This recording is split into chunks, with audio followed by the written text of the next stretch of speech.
Hi, it's Doug and Beans here at Hammersmith Equestrian Center in East Ennis, Massachusetts on Cape Cod. Beans a little under the weather with a cold today, but she made it out to do the video. I'm very proud of her. So this is part 2 of trailer loading. This is Harley, the push button horse from previous videos, but he's not push button loading, okay? All I heard about Harley was all the horror stories of how hard he was to load. We tried to load him and had difficulty with him. Yep. So we're gonna post a little bit of that video also so you can see how difficult it was. Basically he just stopped, you know. So we worked with him for about a week, maybe 3-4 times. Yep. And now he loads pretty good. So we can show you that right away. Beans is gonna talk about it, but before we get going, I have a shout out to Cape Cod Equestrian Association. Is that what they're called? They changed their name from the Rough Riders. They're down in White's Path in Yarmouth. So they're Cape Cod Equestrian Association. They're having their annual open house October 14th, a Sunday. And we're gonna be setting up a booth there. So if you wanna come by and meet Beans and I, we'll be there. And maybe we'll bring Harley, since you're such a good trailer loader. So we'll see if great organization. They do horse shows all summer long, real low-key operation. It's not for profit, you know, they're non-profit. So they're doing a really good job trying to keep kids interested in horses. So you can check them out. They have a Facebook page and everything, Cape Cod Equestrian Association. All right, so Beans, I'll turn it over to you. All right. And you can talk about trailer loading and what we need to do. Okay, so like we had talked about in our video last week, it's really important to make sure that your horse is paying attention to you before you even get them on the trailer. That way they're not paying attention to the trailer itself and they're focusing on you, because if the horse trusts you and is following you, they're going to trust that they're okay getting on the trailer and they're not going to pay that much attention to it. So with Harley, the first time we tried to get him on the trailer and we had difficulties, we realized it really wasn't a fear thing with him. You know, the whites of his eyes weren't showing. He wasn't trying to back off. He'd get his front 2 feet up there and he'd just stop.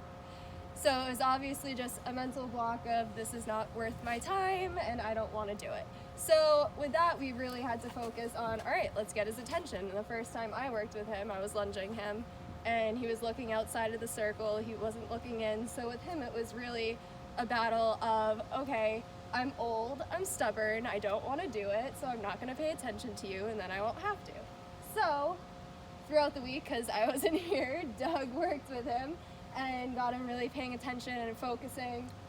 So once you get your horse paying attention and focused on you, and you know, you might not have a week to do this, so you might have to focus on that one day, really work with the horse, get after it, really get it focused, and get that horse on the trailer. Don't make an event out of it, make a process out of it, like we said last week.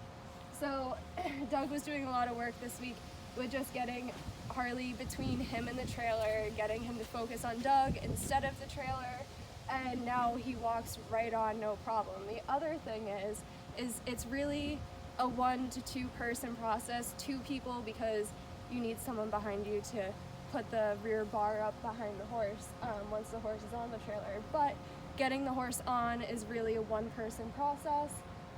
We even ran, you know, the more people that are around, the less focused the horse is going to be, the more distraction there is for the horse, the more distraction there is for you, and it's just going to make the whole process a lot more difficult. You want the least amount of distraction as possible so your horse can focus on you and the process and it doesn't become a huge event. You want to show them? You want to show Harley go in? Okay, yeah. So I'll move it around.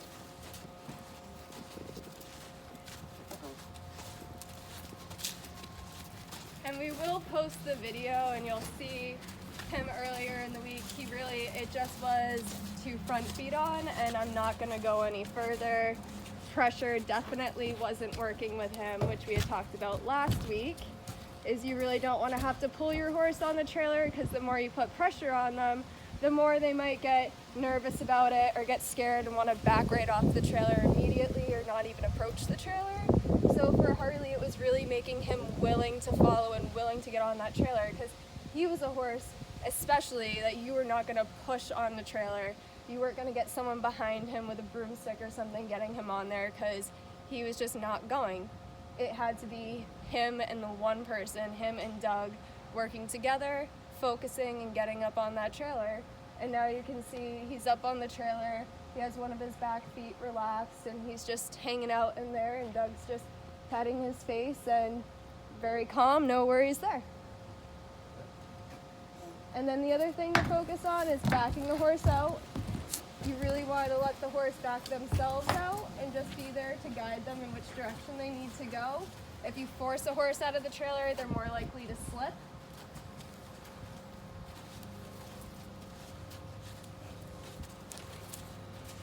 So just to emphasize also, you know, nothing creates a bigger crowd than someone having difficulty loading a horse, okay? And the last thing you need is another person helping you. Beans is right, you need two people, someone's got to put the bar up, right? But in terms of the person responsible and the person loading, if it's not one person, it's never going to be consistent. Sure, the first time we loaded him, we could have got somebody behind him with a lunge whip, we could have pulled him the rest of the way up the ramp, but he's never going to become comfortable with him. We want him to be comfortable so we can take him somewhere. Yeah. Trail ride, and then get him back on when we're done, and we're not having anxiety over it. You know, so that's why, and Beans had mentioned, like, well, maybe you don't have time to load the horse or learn, you know, to work with the, make the time, okay? Harley had the worst reputation of any horse I've known about trailer loading, and it took us a week to do it, you know? So I don't think that's an unreasonable period of time. And it's all about you. It's your timing and how confident you are and how patient you are. All right, that's what you got to do, and any horse will load. There's no such thing as a bad loading horse. So, Beans, you have anything to add? No, again, I think it's really just making it a really quiet process with just you and the horse, and make it as minimal as possible, minimal input, minimal pressure on the horse. You just really want it to be a calm, just like you're doing any typical groundwork, you're just adding the trailer into it. So that's how I think of it. So, okay, well, thanks for watching, and we'll see you guys next Saturday for another video. Thank you. Thank you.